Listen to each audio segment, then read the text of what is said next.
नमस्कार बच्चों।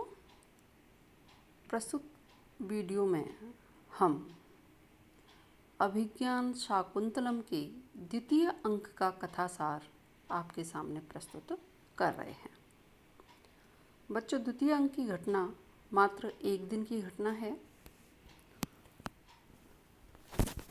कथा इस प्रकार से है।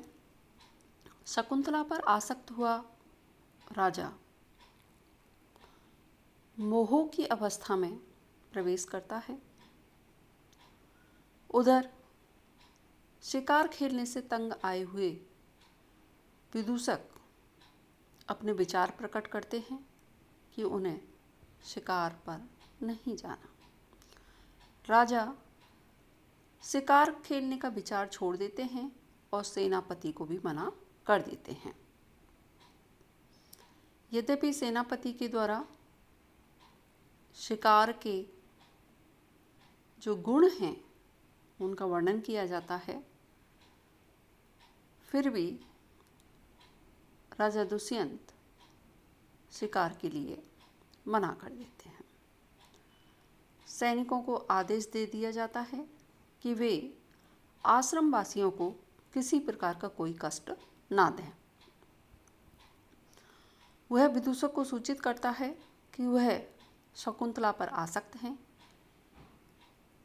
उनके मन में शकुंतला के प्रति प्रेम का बीज का वपन हो चुका है। विदूषक से कहते हैं कि कोई ऐसा बहाना बताओ जिससे मैं आश्रम में फिर से प्रवेश कर सकूं और कुछ समय रुक सकूं। सौभाग्यवश उसी समय 2 ऋषि कुमारों का प्रवेश होता है और उनकी राजा से प्रार्थना है कि राक्षसों से यज्ञ के रक्षार्थ वे कुछ समय आश्रम में रुकें। राजा सहज ही स्वीकृति प्रदान कर देते हैं और उनसे ऋषि कुमारों से कहते हैं कि तुम चलिए, हम लोग आते हैं।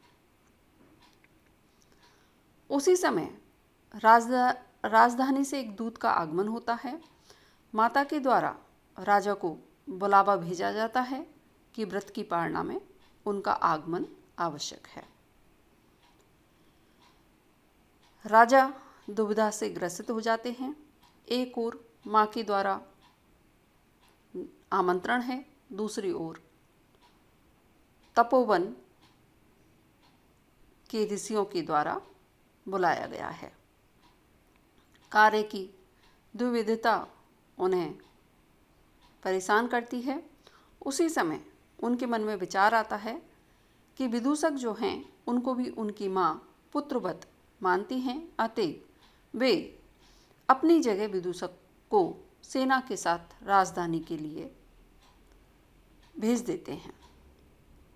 विदूषक राजधानी में रानियों को शकुंतला के प्रेम विषयक घटना ना बता दे, इस कारण से राजा उसको कहते हैं कि शकुंतला के प्रति कही हुई संपूर्ण प्रेम की बातें केवल हंसी मात्र हैं, ऐसा कुछ भी नहीं है, इसे तुम वास्तविक मत समझ लेना। इसी के साथ द्वितीय अंक की कथा वस्तु समाप्त होती है। आगे तीसरे अंक की कथा वस्तु भी आपके सामने प्रस्तुत की जाएगी। तब तक के लिए धन्यवाद।